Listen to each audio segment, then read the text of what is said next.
মধ্যপ্রাচ্য পরিস্থিতি বিশ্লেষণে লন্ডন থেকে আমাদের সাথে আছেন কনজারভেটিভ মিডল ইস্ট কাউন্সিলের পরিচালক শার্লট লেসলি। ধন্যবাদ মিস লেসলি।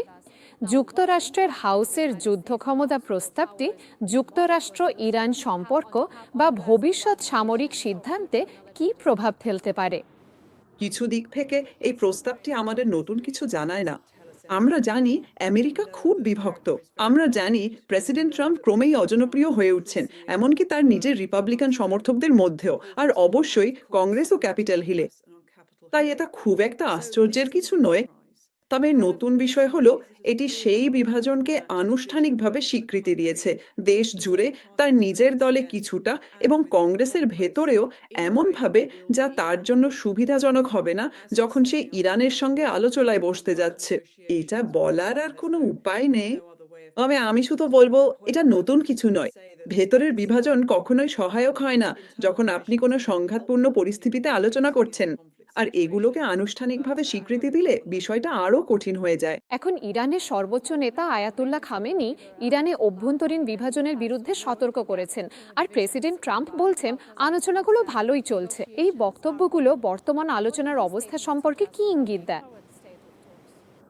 আসলে এটা বেশ আকর্ষণীয় যে এটি দেখায় দুই পক্ষের মধ্যে এক ধরনের সামঞ্জস্য আছে, কারণ উভয় পক্ষই অভ্যন্তরীণ বিভাজনের মুখোমুখি। প্রেসিডেন্ট ট্রাম্পের অভ্যন্তরীণ বিভাজন, যেমন আমরা বলেছি, খুব স্পষ্টভাবে প্রকাশিত হয়েছে এবং কংগ্রেসের সেই ভোটের মাধ্যমে আনুষ্ঠানিক রূপ পেয়েছে। ইরানিরা তাদের অভ্যন্তরীণ বিভাজন অনেক বেশি পর্দার আড়ালে রাখার চেষ্টা করছে, কিন্তু আমরা জানি যে খামেনেইর অধীনে শাসক গোষ্ঠীর একটি অনেক কঠোরপন্থী অংশ আছে যারা চায় এবং চেয়েছে ইরানের ভবিষ্যৎ যুদ্ধের পথ একেবারে ভিন্নভাবে পরিচালিত হোক।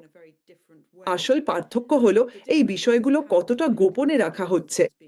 আমার মনে হয় আপনি এখন ইরানে যা দেখতে শুরু করেছেন তা হলো অর্থনীতিতে সৃষ্ট সংকট আরো তীব্র হয়েছে, যার ফলে আগের বিক্ষোভগুলো ধর্মঘটের কারণে আরো বেড়ে গেছে।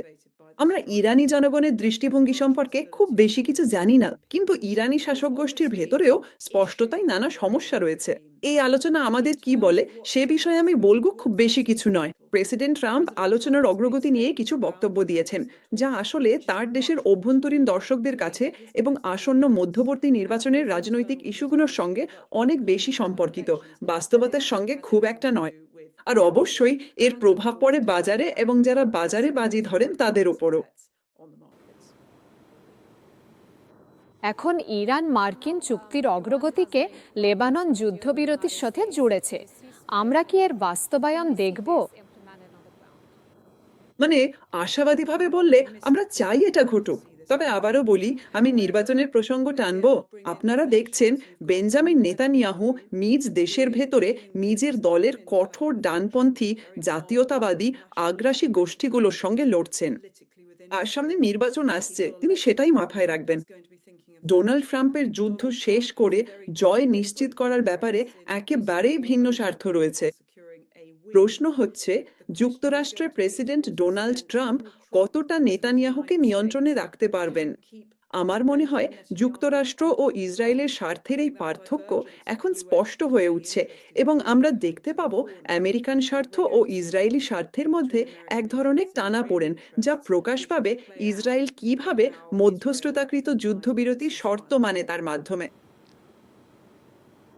তাহলে এখন প্রেসিডেন্ট ডোনাল্ড ট্রাম্প বলছেন ইরানের সঙ্গে একটি চুক্তি এই সপ্তাহান্তেই হতে পারে।